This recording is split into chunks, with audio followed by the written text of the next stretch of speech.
Now we speak of the differential. And just as with linearization, the differential relies on the fact that near the point of tangency, the tangent line and the graph of the curve, the function f, lie close to each other. So that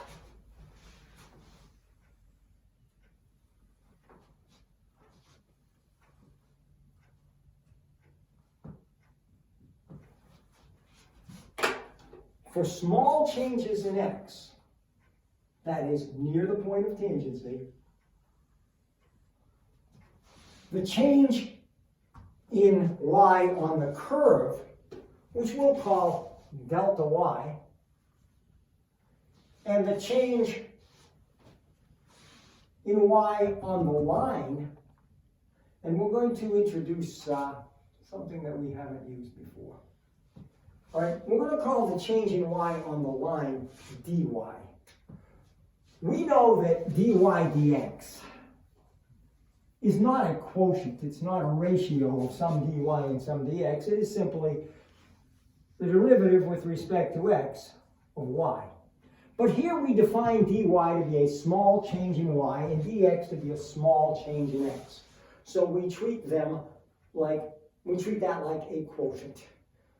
So that if dy dx equals f prime of x, the differential form dy equals f prime of x dx.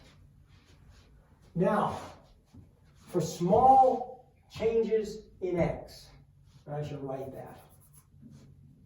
For small, and I'll write dx. For small dx, dy is approximately equal to delta y. Now you can see, if I have an x value here and a dx here, dx which is the same as our delta x here. If that change is relatively large, there is clearly a discernible difference between dy, the change in y on the curve, delta y, the change in y on the curve, and dy, the change in y on the line. Big difference there.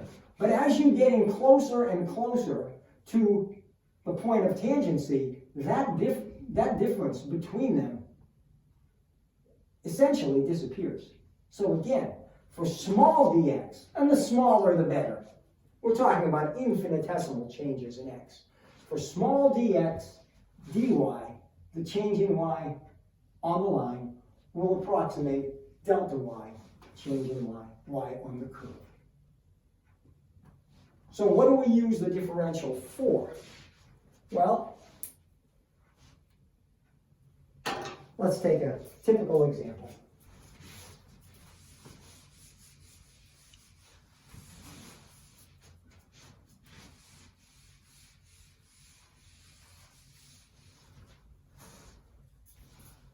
The radius of a circle increases from 2 meters to 2.02 meters. All right? The radius of a circle. So what we're going to say here is this. The original r is 2 meters. Since it is increasing to 2.02 meters, dr is 0.02. Use the differential to estimate the increase in the circle's area. Well, we don't have y and x here. We have a and r. We know that the equation that relates the area to the radius of the circle is area equals pi r squared. So dA equals 2 pi r dr. If you can take the derivative, then you have the differential. dA dr is 2 pi r, dA is 2 pi r dr. And now, this dA represents our approximate change in area. And in this case, that would be 2 pi times the original 2 times 0.02, which gives us 0.08 pi, and that's a change in area, and that was meters, and dr, of course, was also meters, so this is meters squared. There was a very quick approximation for the change in area. The speed with which we can do it is a real advantage. And as long as this dr is small, that's going to be pretty close. Now, what is the error in our estimate? All right? Our estimate for the new area, since we're saying that's the change in area, and the original area was pi times 2 squared, 4 pi. So our estimate for the new area is 4.08 pi.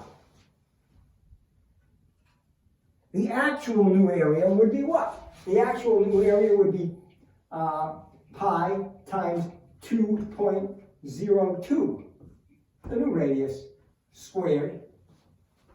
And if you were to square that, you would come up with 4.0804. So here we have 4.08 pi, and here we have 4.0804 pi. It is not a big difference. So that's a very good approximation, and we can get it very fast. This good approximation. In order to get the actual change in area, we have to actually do a few calculations. We have to get the original area, which in this case is not a problem, then the new area, and then subtract them. In order to get this approximate change in area, we just plug into the differential formula. So it's pretty easy. Sometimes you'll be asked also to express the estimated change in area as a percentage of the original area. Well, if that's the case here, right, the original area, radius was 4 pi. As a percentage of the change in area, you would take the 0.08 pi and divide it by 4 pi. All right, so we have 0.02, which is 2%, 2/100. So the estimated change in area represents 2% of the circle's original area. And that's the differential. Very simple.